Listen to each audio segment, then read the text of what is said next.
In one of his works, the geoscientist Robert Crookall mentions a book which, in his opinion, can be called the best book about the afterlife. Its author is the French artist of the last century, Pierre-Emile Cornillier. In this book, Cornillier described his experiments in which he tried to prove the possibility of communicating with beings from the other world. While communicating with spiritual beings, Pierre-Emile Cornillier received answers to questions about what happens to souls when they, having completed bodily life, wake up in the afterlife, what the inhabitants of this world look like and what they do, how spiritual beings influence humans. During his experiments, Cornillier was also repeatedly warned of an imminent catastrophe, which the artist himself later witnessed. Pierre-Emile Cornillier lived in Paris. He was not only an artist. Cornillier was interested in psychical research. In 1912, Pierre-Emile Cornillier realized that one of his sitters, Madame Rayner, had some psychic abilities. The artist offered to participate this woman in an experiment, during which Madame Rain fell into a dreamlike state. While in this state, she was able to leave her body and report what was happening elsewhere. When Madame Rain was in a state of such sleep, during the first experiments, she could communicate with spirits who dwelt near our world. But at the 9th séance, a spirit who called himself by the name of Vetellini began to speak through her. Subsequently, we developed a strong connection with him. I asked questions to this spirit through the sleeping Madame Rain, and she transmitted the answers to me. Upon awakening, Rayner claimed not to know what had happened during the dream, and claimed not to have heard any conversations, Pierre-Emile Cornillier noted. During these séances, Vetellini accompanied Madame Rayner through the afterlife, giving her an insight into the spiritual world and how it functions. Pierre-Emile Cornillier also asked Vetellini about future events, as discussed below. In addition to these conversations, there were visits from other deceased people who convinced Cornillier and his visitors that they had witnessed strong evidence of the survival of the soul. For example, Cornillier was able to communicate with his late father, and the artist's wife, Madame Cornillier, received a message from her deceased friend. One of the spirits who made himself known at the séance with Madame Rain called himself the composer Niccolo. He gave the dates of his birth and death as 1773 and 1808. Niccolo said that he moved to Paris at the age of 20 and enjoyed great success there before dying at 42. The spirit gave his name as well. His name was Isua. But he did not like his name and preferred to be called Niccolo. Later, Pierre-Emile Cornillier double-checked the information he had received. Most of the facts about this composer coincided. But there must have been a mistake in the date of birth, as a man with those birth and death dates would have been 35 years old, not 42 years old when he died. Modern sources say that Niccolo was born in 1775 and died in 1818. The second composer who appeared at the séance with Madame Rain was named Megel. In this case, the dates and other information were correct. Cornillier attempted to confirm some of Megel's more obscure claims, and found evidence to support some of them. Another spirit, unknown to anyone in person at the séance, gave many details about himself, including the great secret of his life. It was the spirit of a woman who had had an affair with a priest in her earthly life. Pierre-Emile Cornillier was able to track down this woman's friend, who confirmed this information in a confidential conversation. Pierre-Emile Cornillier, 107 sessions were held with Madame Rain from November 1912 to March 1914. The sessions had to be stopped because Madame Rain's health had deteriorated over the years. In addition to living in desperate poverty and being completely uneducated, this woman was chronically afflicted with fever, bronchitis, and rheumatism. These ailments were a hindrance in many of the séances. Records of all the séances are presented in the book Survival of the Soul and Its Evolution After Death. Notes on experiments.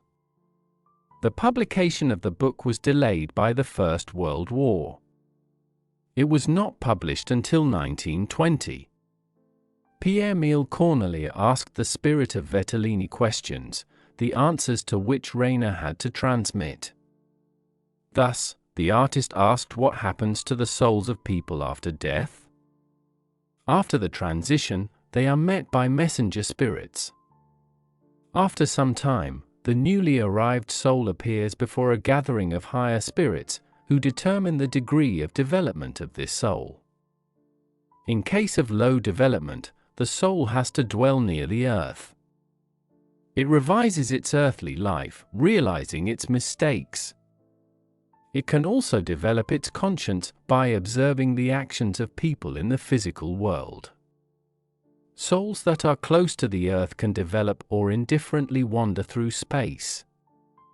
Those souls who do not grow spiritually, after quite a long or short time, are sent back to the earth for a new incarnation and a beneficial experience. Higher spirits who have attained high development do not pass this way. However, they can incarnate on earth at will to achieve a certain goal and increase the level of their spiritual development. This was the answer Cornillier received.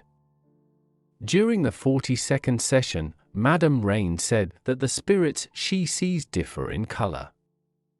The lower spirits seem to her reddish, the more advanced ones blue, and the highest of all, at least of those known, white. According to Vetellini, at each level of development, the individuality of the soul is preserved. And the greater the soul's development, the stronger its individuality. At one of the sessions, Pierre-Emile Cornillier clarified what are the signs of a person's spiritual development. There are more than one, and more than two. Firstly, kindness and benevolence. These qualities should be understood as condescension towards others, coming from a deep knowledge of the human soul. Secondly, an interest in the modest, the insignificant, the weak, an interest which is necessarily accompanied by indifference to social success, honors, and position. And, finally, a tendency to philosophical reflection, an interest in the mysteries of the beyond and a desire to penetrate these mysteries, Vetellini explained. And if the last point is indeed true, it means that the readers of this article are already spiritually advanced. In a later session, Cornillier asked why people who held a great position on earth do not manifest after death to provide crucial proof of their survival. People of great value on earth, authorities in their specialities, are not necessarily highly evolved, Vetellini replied. He explained that some have a hard time accepting their lack of relevance in the spiritual world. When they pass into the astral world after death, they continue to cling to their old ideas, and progress in development is hindered. Cornillier asked Vetellini to predict any life events. The spirit accurately predicted small details, such as the time of an unplanned trip, unexpected meetings. But his most surprising prediction concerned a world war that Vetellini said was about to break out. In addition, Vetellini predicted a general uprising in European countries that would destabilize the world and precipitate a Chinese invasion of Europe. In the ensuing chaos, European civilization would be completely destroyed. Vetellini said that high-ranking spirits were trying to thwart this catastrophic chain of events by altering the future so that the war, though catastrophic, would not mean the end of civilization. In another session, Cornillier learnt that every person on earth has a spirit guide who patronizes that person. But not everyone is able to keep that patronage. Sometimes mentor spirits abandon a person because of his immoral actions, and the latter falls under the influence of lower spirits.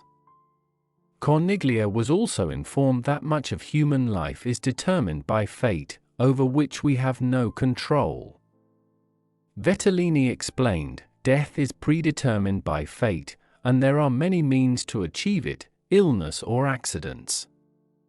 However, some aspects of our lives can be adjusted by our own will. Researchers who have studied Cornillier's work have wondered whether Madame Rain could have been deceiving the artist at these séances. In her book, Cornillier says she wasn't doing it for the money, and the séances were probably having a detrimental effect on her health, which was getting worse. On the other hand, if Cornillier had decided to deceive his readers, it would have been a risky endeavor for him and would have had consequences for his career as an artist. Moreover, in his book, Cornillier suggests that he would be the target of judgment and ridicule once the book was published. But this did not stop the artist. He believed that the results of his experiments were more important than criticism and ridicule.